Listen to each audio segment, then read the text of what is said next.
We now return to Illinois Rising, presented by the Illinois Policy Institute, the radio show discussing the honest truth about Illinois policy and politics.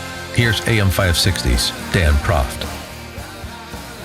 Dan Proft back with Hilary Gowins. She's the managing editor of the Illinois Policy Institute. And criminal justice reform, a big issue for the Illinois Policy Institute. Governor Rauner, big issue for him. He formed an Illinois State Commission on Criminal Justice and Sentencing Reform in his first year in office, trying to reduce the prison population in Illinois by 25%.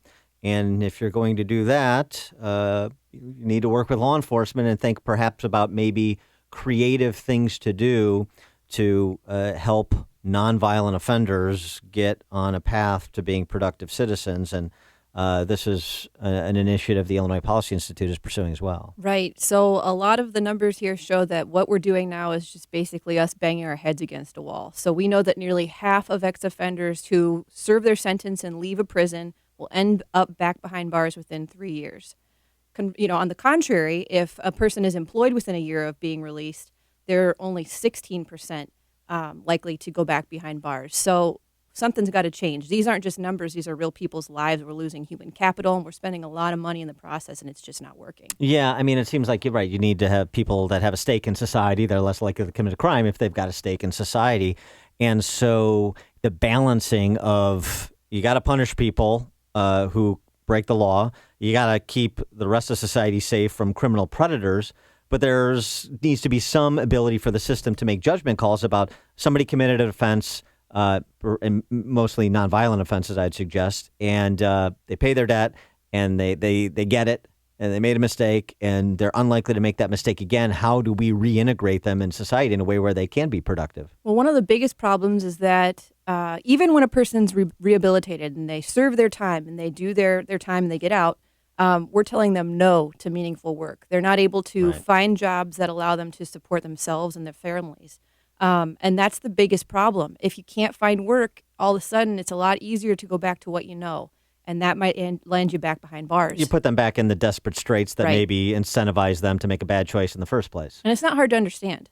Well, we've got a good case study in this, and this young lady spoke at an Illinois Policy Institute event recently. Her name is Lisa Creason. She comes to us from Decatur. And Lisa, thanks so much for joining us. We appreciate it. Thanks for having me.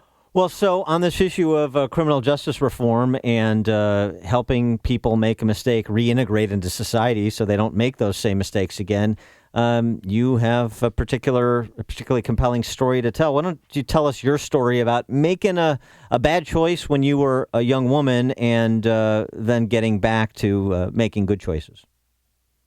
Well, when I was 19, that would have been back in 1993, I was convicted and found guilty of attempted robbery. I had walked into a local restaurant and told the cashier to give me the money out of the cash register. I was at a very desperate time in my life at that time. I was a single mom with a young child at home, and we needed some food, and I was about to be evicted from my apartment, and it was just a really bad time. And in a moment of despair, I made a very bad decision that landed me a felony conviction. And just for the detail on this event, you said, "Give me the cash in your cash register." Were you armed at the time? No, I wasn't very experienced in this field, thank God. Yeah. I just really went in and made a demand. The cashier refused, and I fled. Of course, I didn't even make an attempt to conceal my identity when I went into the store, because I just really believed that my thinking was just so desperate at the time that I really kind of hoped maybe something would change in my life to get me on the track I needed to be on. Yeah, and Lisa, I think what really is compelling about your story is you're so upfront about the fact that you were in a bad place in your life and you made a bad decision and you had to pay the consequences. But I know that a lot of people have been inspired by your story because after you went through all of that, you came out and you worked hard, and now you've got your nursing degree. and you just want to get back to work and put food on the table for your kids, but you're being told no. Tell me about that. Well, when I came home, I really wanted to give back to my community because I felt like that's what I needed to do in order to pay back the little bit of trouble that I had given them.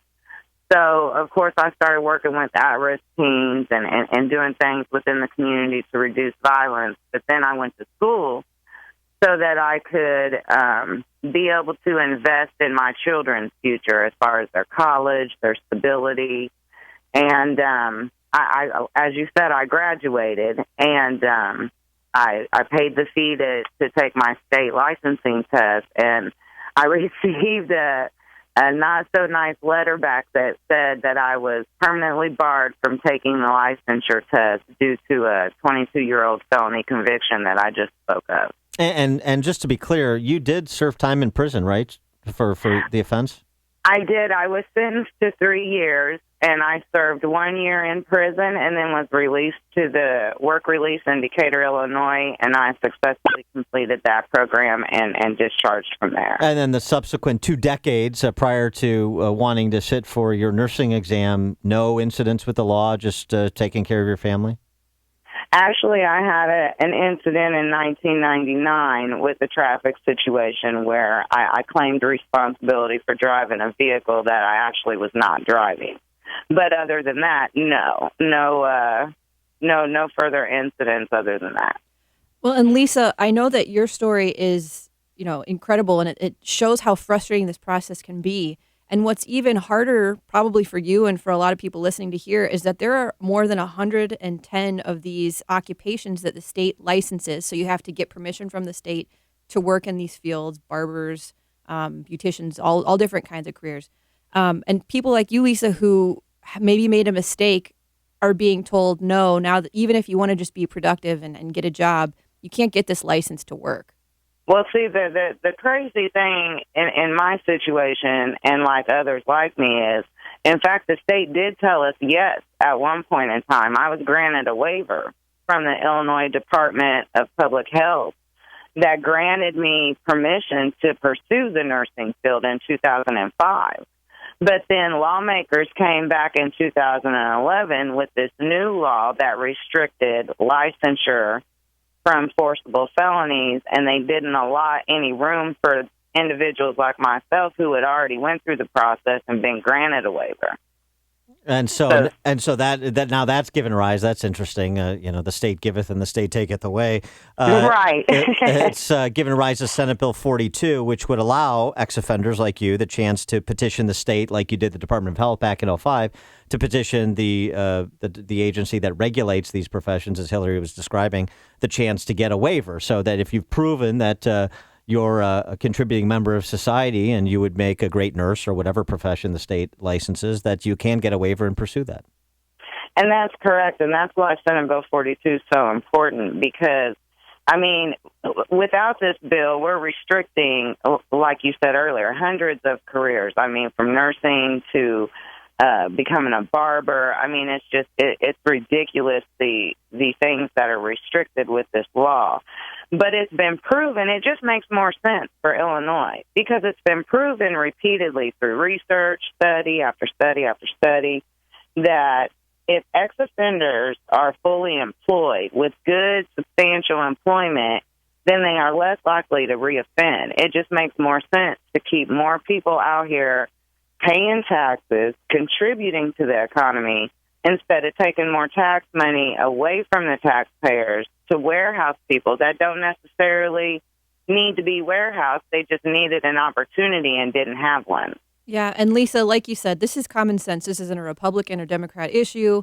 Our system needs to get smart on crime, not hard on crime anymore, and give people a chance at work and taking care of themselves.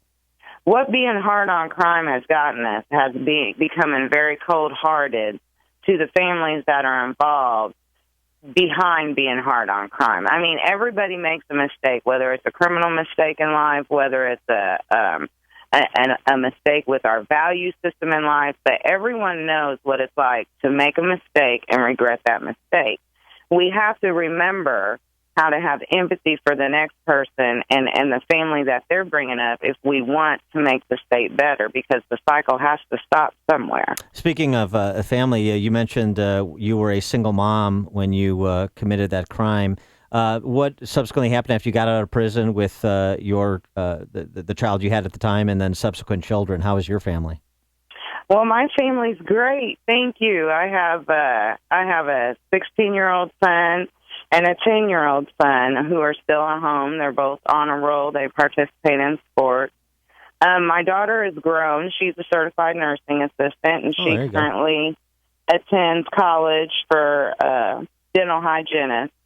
And then I also have custody of a longtime friend of my son's whose adoptive mother passed away a few years back. So wow. I've got a lot of kids around, but that's a blessing. Well, and it's a great turnaround story, too. Lisa Creason, thanks so much for joining us, and good luck to you. Appreciate it. Thank you. Have a good day. You too.